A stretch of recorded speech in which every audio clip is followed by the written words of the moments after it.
Bonsoir, on revient dans cette édition sur la situation en Birmanie après le rétablissement le 1er février du régime militaire birman. Alors malgré la peur, des milliers de manifestants, difficile d'avoir des chiffres précis, continuent à descendre dans les rues des principales villes du pays et même si la répression s'intensifie. On fait le point dans un instant avec Sophie Brondel, coordinatrice d'Info Birmanie. Mais on commence par quelques repères géographiques. La Birmanie est un pays d'Asie du Sud-Est. Elle est bordée par le Bangladesh, l'Inde, la Chine, le Laos et la Thaïlande. Elle compte environ 53 millions d'habitants. Sur le plan religieux, le bouddhisme est majoritaire, autour de 88%. Les chrétiens représentent environ 6% de la population, dont 1% de catholiques. L'islam, 4,3%. L'animisme, 0,8%. Et l'hindouisme, 0,5%. Le 1er février, l'armée birmane a mis brutalement fin à la fragile transition démocratique du pays, instaurant l'état d'urgence pour 1 an et arrêtant Aung San Suu Kyi ainsi que d'autres responsables de la Ligue nationale pour la démocratie. Le chef de l'armée birmane, qui concentre désormais l'essentiel des pouvoirs, a justifié cette reprise de contrôle en évoquant des fraudes lors des législatives de novembre remportées massivement par la LND. Sophie Brondel, bonsoir. Bonsoir. Merci beaucoup. Je rappelle que vous êtes coordinatrice d'Info Birmanie. C'est une association d'information et de défense des droits de l'homme en Birmanie. Vous êtes déjà venue sur ce plateau à plusieurs reprises, et notamment en novembre, au moment des élections. Ce qui se passe aujourd'hui, on avait perçu des inquiétudes au moment des élections en Birmanie, mais ce scénario d'une prise de pouvoir par les militaires était-il attendu ? Il y a eu en effet des inquiétudes, on les avait soulignées au lendemain du scrutin. Pour autant, je pense que la configuration actuelle a quand même pris de court un certain nombre de Birmans et d'observateurs, même si a posteriori, certains disent qu'effectivement, ils pressentaient l'imminence de ce coup d'État, peut-être plus à l'intérieur, avec l'accès aux informations selon lesquelles les discussions qui étaient en cours entre la délégation de la LND et les militaires sur ces allégations de fraude avaient tourné court. Donc là, à ce moment-là, ceux qui étaient informés craignaient vraiment le coup d'État.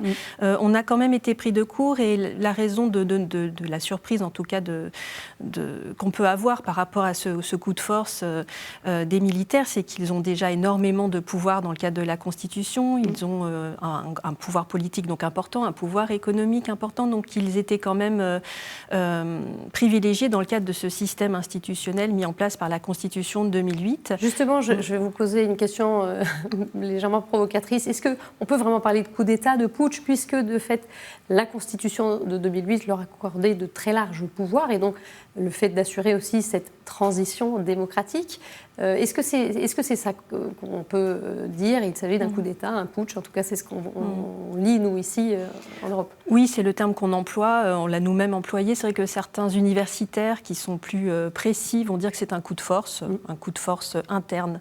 L'armée reprend le pouvoir, reprend le pouvoir qu'elle a déjà. C'est un peu contradictoire. Mais c'est peut-être jouer sur les mots. Toujours est-il que l'armée maintenant a tous les pouvoirs. Alors ce qu'on aimerait aussi comprendre avant de parler précisément de ce que vivent les Birmans dans ces heures difficiles, c'est de savoir à partir du point de départ des événements, pourquoi est-ce que l'armée elle avait amorcé une démocratisation à laquelle elle a ensuite mis fin.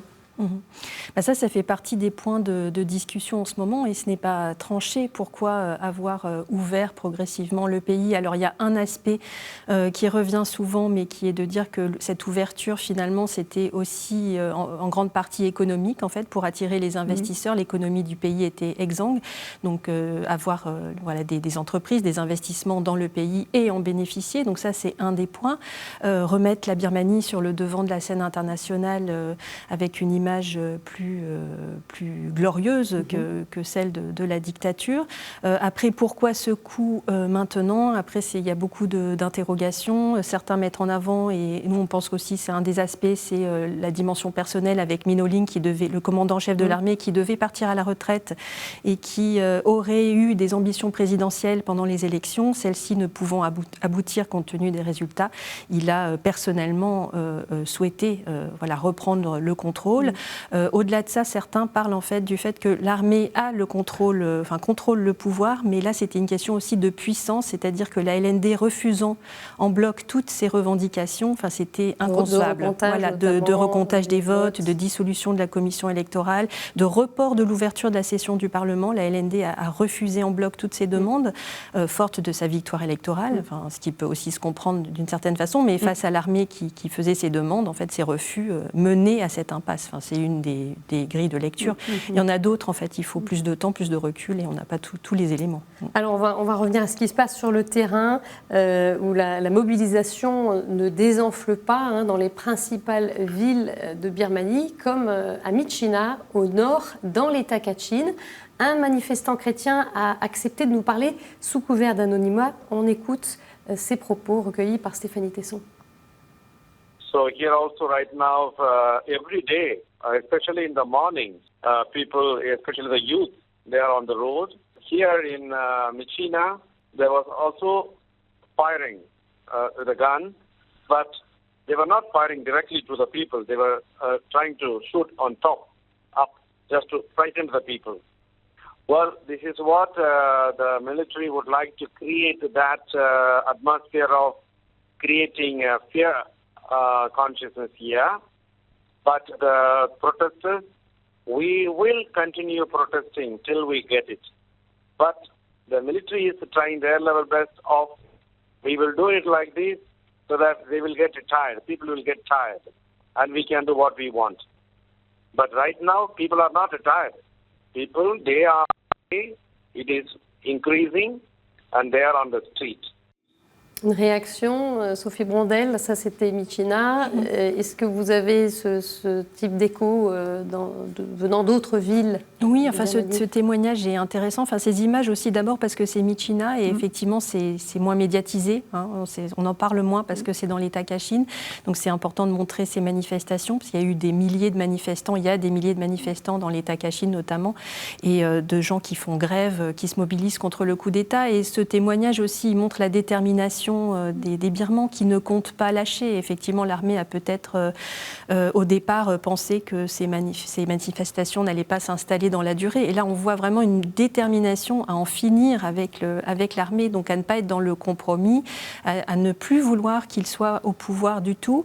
Par rapport à ce témoignage aussi, on voit qu'il mentionne des tirs, mais pas sur les manifestants. Et les premiers tirs de l'armée contre des manifestants ont eu lieu à Myitkyina dimanche dernier. Et on a parlé de 2 blessés et de journalistes aussi interpellés à ce moment-là. Donc là, ça a commencé là, vraiment, les tirs sur les manifestants. L'objectif de l'armée, diviser et apeurer, ça ne fonctionne plus. C'est le coup de trop, là, aujourd'hui, qui se vit pour les Birmans. On voit, oui, par rapport aux centaines de milliers de manifestants et qui, du coup, représentent toutes les composantes de la population birmane, jeunes, vieux, minorités ethniques, bamars, enfin vraiment toute la diversité de la population unie alors dans son refus de ce retour à la dictature. C'est vrai que c'est un appel, un message très fort qui est porté à l'attention des généraux qui ont pris le pouvoir, mais aussi de la communauté internationale pour marquer le refus de la Birmanie, du peuple birman de retourner sous la dictature. Mais il faut voir aussi que l'armée essaye de diviser aussi. Elle a toujours joué elle a toujours eu un rôle de division. Et de protecteur des Bamars, ethnie majoritaire aussi. Oui, alors il y a ce nationalisme bamar bouddhiste que l'armée incarne tout à fait. Et là, au lendemain du coup d'État, elle cherche à diviser pour mieux régner, puisqu'elle a appelé certains représentants des leaders de partis politiques ethniques à siéger dans son nouveau conseil qui fait office de gouvernement. Certains ont accepté, notamment un porte-parole de l'ANP, le parti national arakanais.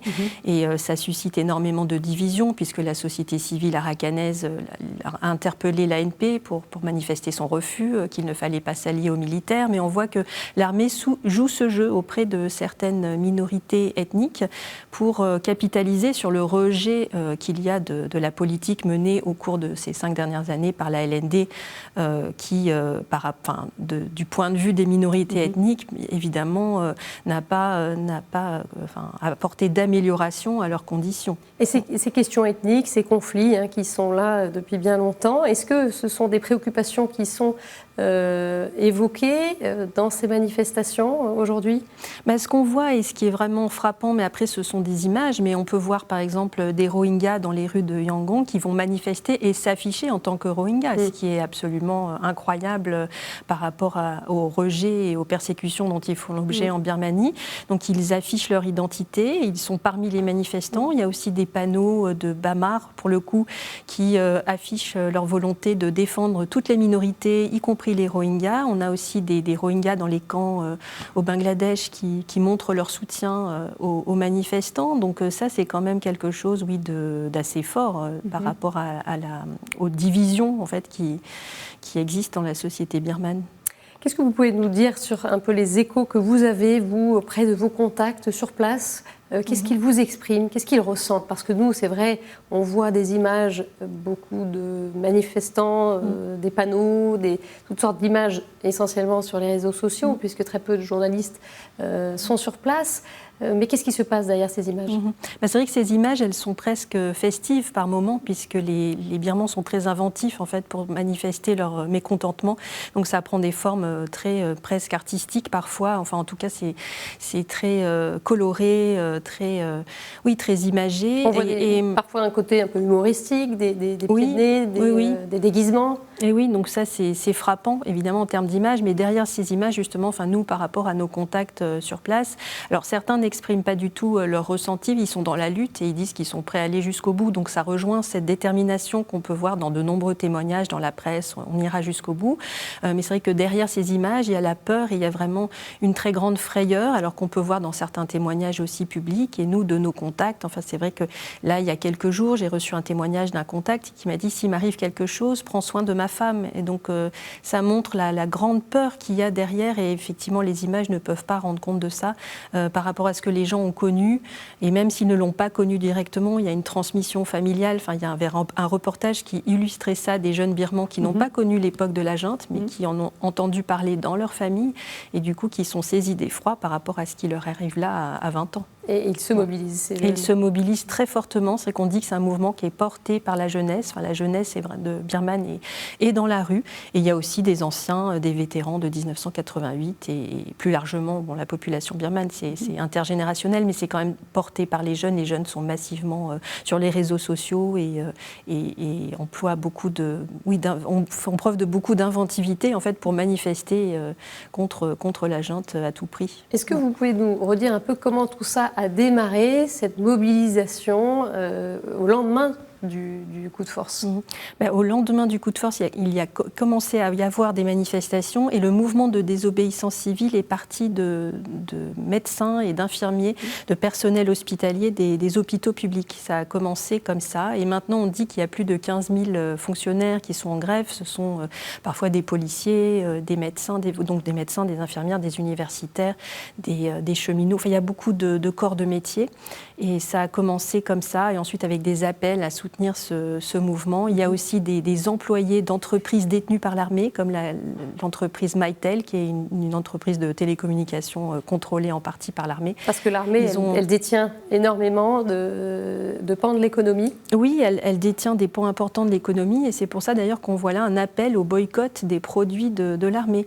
C'est-à-dire qu'il faut que dans les rayons de supermarché, il y a les bières birmanes, mais d'entreprises détenues ou contrôlées par l'armée, du coup, qui sont retirées des rayons. C'est un mouvement qui prend forme, qui se développe et qui était pourtant déjà en germe avant parmi les militants qui voulaient lutter contre la junte par rapport à l'armée, pour le coup, par rapport aux crimes dont étaient victimes les Rohingyas. Donc c'était une campagne qui voulait développer, depuis 2017, déjà amorcée, mais qui n'arrivait pas à percer. Et là, pour le coup, elle est en marche. Donc, et c'est vrai que cette campagne-là, elle a besoin de relais, parce que boycotter les produits militaires, du coup, ça voudrait dire aussi que la communauté internationale devrait faire en sorte de sanctionner les entreprises contrôlées ou détenues par l'armée et de s'assurer qu'on n'est plus du tout en lien avec ces entreprises. Ça, c'est un relais qui peut être très important de la mobilisation citoyenne birmane actuellement. Cette mobilisation citoyenne qui a l'air de réunir toutes sortes de personnes, de milieux sociaux très, très différents, des jeunes, des moins jeunes.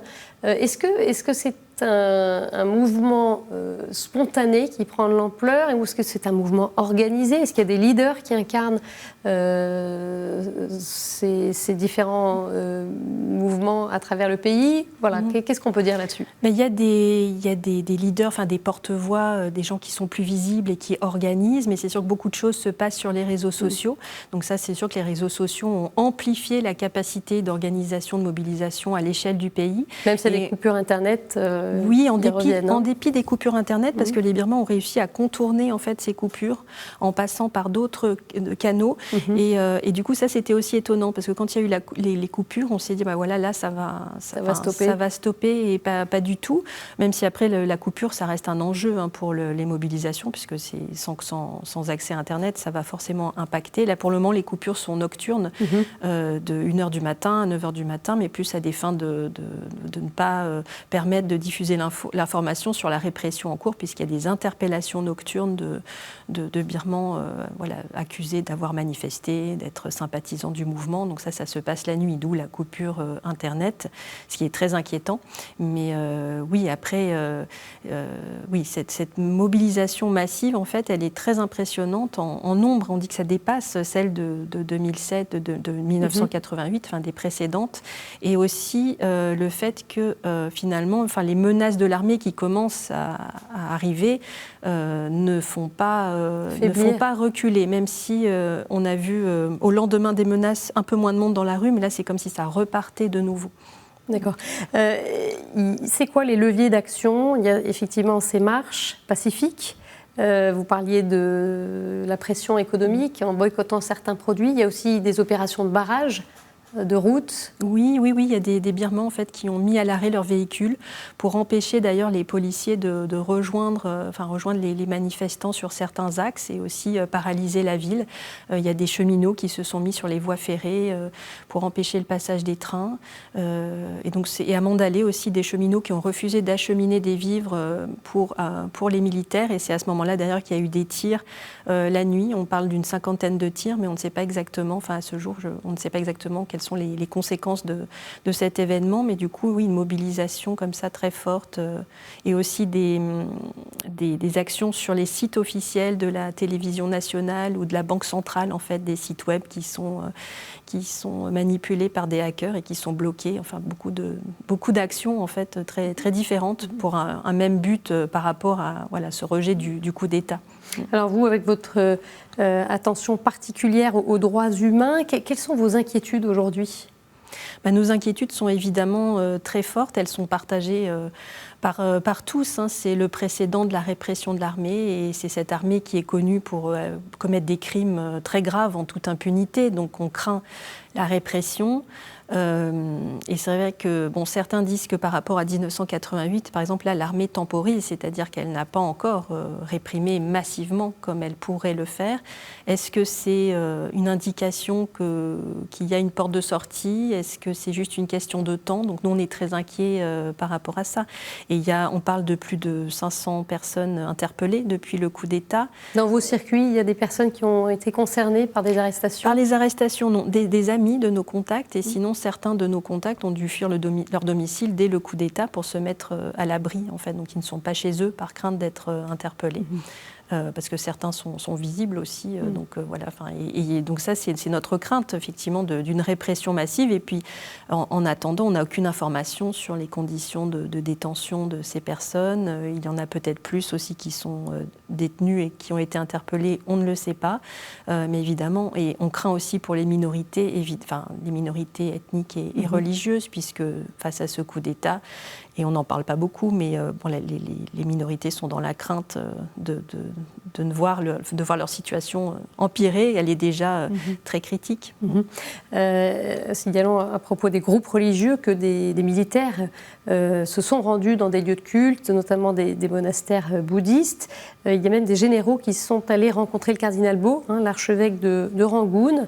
Comment comprendre ces gestes à l'égard de groupes religieux? Il y a des édifices religieux qui ont été rouverts à la demande du général Min.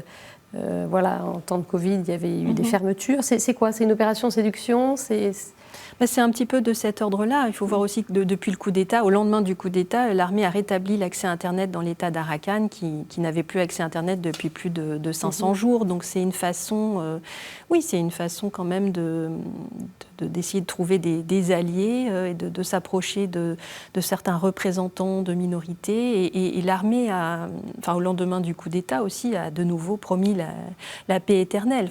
Elle emploie toujours ce qualificatif alors qu'elle fait la guerre et qu'elle persécute les populations, mais on ne peut pas vraiment attendre grand-chose de cela. Ce sont des manœuvres politiques. Alors, ces jours très incertains, face à une mobilisation des Birmans qui continue, comment les militaires pourraient agir? Voici l'un des scénarios possibles selon Sophie Boisseau-du-Rocher, chercheure au Centre Asie de l'IFRI, l'Institut français des relations internationales. Le fait que aujourd'hui les Birmans refusent d'acheter des produits qui sont des produits distribués par l'armée, produits et distribués par l'armée. Je pense par exemple à la bière du Myanmar, quelque chose de tout simple, mais néanmoins, tout d'un coup, les ventes chutent de façon drastique. Ils sentent, si vous voulez, aussi que ça pourrait leur coûter relativement cher. Ils savent également que cette instabilité est peu propice aux investissements étrangers, et donc là, ils s'inquiètent évidemment. J'entendais que parmi les zones industrielles à risque se trouvaient des zones économiques spéciales qui sont particulièrement favorables aux investissements étrangers. Donc là, il va y avoir un retour de bâton très rapide. Donc ça, c'est un des facteurs qui va rentrer en ligne de compte. Et puis, je pense également que les pressions régionales, notamment les pressions au sein de l'ASEAN, peut faire plier d'une certaine façon le général Min. L'ASEAN, pour l'instant, n'a pas vraiment pris position, partagée qu'elle est entre l'ASEAN, donc l'Association des nations de l'Asie du Sud-Est, partagée qu'elle est entre les membres les plus extrêmes, comme le Cambodge, par exemple, qui ne veut pas intervenir, ou des pays comme l'Indonésie, la Malaisie, les Philippines, qui demandent qu'il y ait une réunion d'urgence. Il y a là, effectivement, peut-être, par des moyens de communication, je dirais, moins visibles, une façon de leur dire là, ça va trop loin et la région ne peut pas se permettre, si vous voulez, d'être associée à ce bain de sang. Voilà, quel moyen d'action? Sophie Boisseau-du-Rocher parlait de l'ASEAN autour, donc la question, la gestion régionale de cette crise en Asie. Qu'est-ce qui pourrait se faire du côté des pays occidentaux? Quelle action possible? Beaucoup de pays ont dénoncé évidemment la situation. Oui, mais d'abord, c'est sûr que le levier de l'ASEAN, il est très important et malheureusement, il est aussi difficile à mettre en œuvre puisqu'il ne s'occupe pas généralement des affaires intérieures des autres États. C'est très difficile, mais c'est effectivement un levier. Le Japon et l'Inde notamment.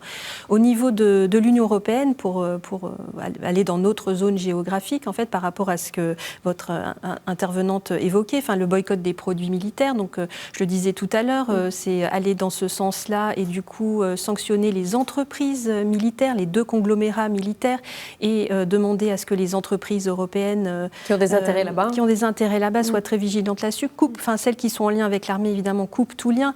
Et là, on pense aussi aux entreprises pétrolières. Il y a eu des manifestations tout récemment en Birmanie de Birmans qui demandent aux entreprises pétrolières Chevron et Total, emblématiques en Birmanie, en fait, d'avoir des investissements responsables. Et du coup, par rapport à ce retour à la junte, désormais, en fait, ces compagnies vont alimenter la junte de fait et on leur demande de se positionner pour être exemplaires et pour montrer l'exemple. Donc ça, c'est un vrai sujet, mais qui évidemment est très épineux. Mais on pense que c'est un des leviers, effectivement, passer par des sanctions ciblées et pas des sanctions qui vont affecter l'ensemble de la population birmane. Merci beaucoup Sophie Brandel pour votre décryptage sur ce qui se passe en ce moment en Birmanie. On va continuer bien sûr à suivre la situation de près. Tout de suite, place à quelques autres infos d'église dans le monde.